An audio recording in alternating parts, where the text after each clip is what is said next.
ಬನ್ನಿ ಇವತ್ತಿನ ವಿಡಿಯೋದಲ್ಲಿ ಪೇಪರ್ ಅವಲಕ್ಕಿಯಿಂದ ಮೊಸರು ಅವಲಕ್ಕಿ ಮಾಡೋದು ಹೇಗೆ ಅಂತ ತೋರಿಸ್ಕೊಡ್ತೀನಿ.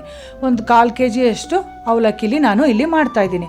ಹೊರನಾಡು ಅನ್ನಪೂರ್ಣೇಶ್ವರಿ ದೇವಸ್ಥಾನದಲ್ಲಿ ಬೆಳಗ್ಗೆ ಹೊತ್ತು ಬ್ರೇಕ್ಫಾಸ್ಟ್ಗೆ ಈ ಮೊಸರು ಅವಲಕ್ಕಿ ಕೊಡ್ತಾರೆ.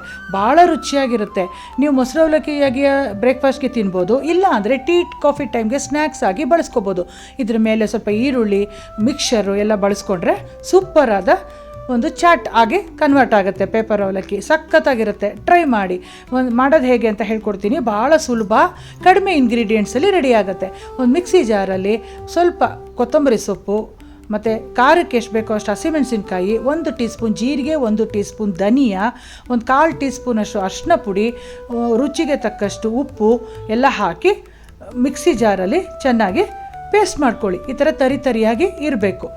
ಈಗ ಒಂದು ಕಡಾಯಿ ಇಟ್ಬಿಟ್ಟು 2 ರಿಂದ 3 ಟೀ ಸ್ಪೂನಷ್ಟು ಆಯಿಲ್ ಬೇಕಾಗುತ್ತೆ. ಸ್ವಲ್ಪ ಆಯಿಲ್ ಇದ್ದರೆ ಅವಲಕ್ಕಿಗೆ ಹೊಂದ್ಕೊಳ್ಳುತ್ತೆ ಚೆನ್ನಾಗಿ. ಆಮೇಲೆ 1 ಟೀ ಸ್ಪೂನಷ್ಟು ಸಾಸಿವೆ ಹಾಕಿ, ಸಾಸಿವೆ ಸಿಡಿದ ಮೇಲೆ ಒಂದು ಕೈ ಮುಷ್ಟಿಯಷ್ಟು ಕಡಲೆಕಾಯಿ ಬೀಜ, ಒಂದು 1/4 ಟೀ ಸ್ಪೂನ್ ಇಂಗು, ಗೋಡಂಬಿ ಎಲ್ಲ ಹಾಕಿ. ಗೋಡಂಬಿ ಹಾಕಿದ್ರೆ ಭಾಳ ಟೇಸ್ಟಿಯಾಗೂ ಇರುತ್ತೆ, ಟೇಸ್ಟ್ ಎನ್ಹಾನ್ಸ್ ಆಗುತ್ತೆ. ಮತ್ತು ಕರ್ಬೇವಿನ ಸೊಪ್ಪು ಎಷ್ಟು ಬೇಕೋ ಅಷ್ಟು ಸ್ವಲ್ಪ ಹಾಕ್ಕೊಂಡು ರುಬ್ದಂಥ ಪೇಸ್ಟ್ ಹಾಕಿ ನಾನಿಲ್ಲಿ ಸ್ವಲ್ಪ ಡೆಸಿಕೇಟೆಡ್ ಕೊಬ್ಬರಿ ಪುಡಿ ಸೇರಿಸಿದ್ದೀನಿ. ಆಪ್ಷನಲ್ ಅದು. ಆಮೇಲೆ ಒಂದು 1/4 kg ಅಷ್ಟು ಪೇಪರ್ ಅವಲಕ್ಕಿನ ಬಳಸಿದ್ದೀನಿ. ಈಗ ಚೆನ್ನಾಗಿ ಆ ಮಸಾಲೆ ಜೊತೆಗೆ ಪೇಪರ್ ಅವಲಕ್ಕಿ ಹೊಂದ್ಕೋಬೇಕು.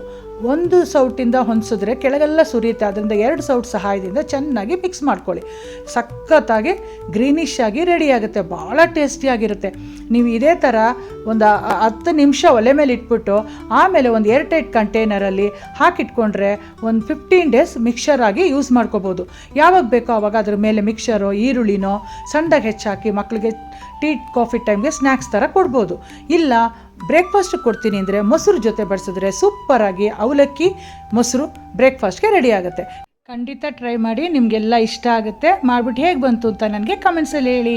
Take care. ಬಾಯ್.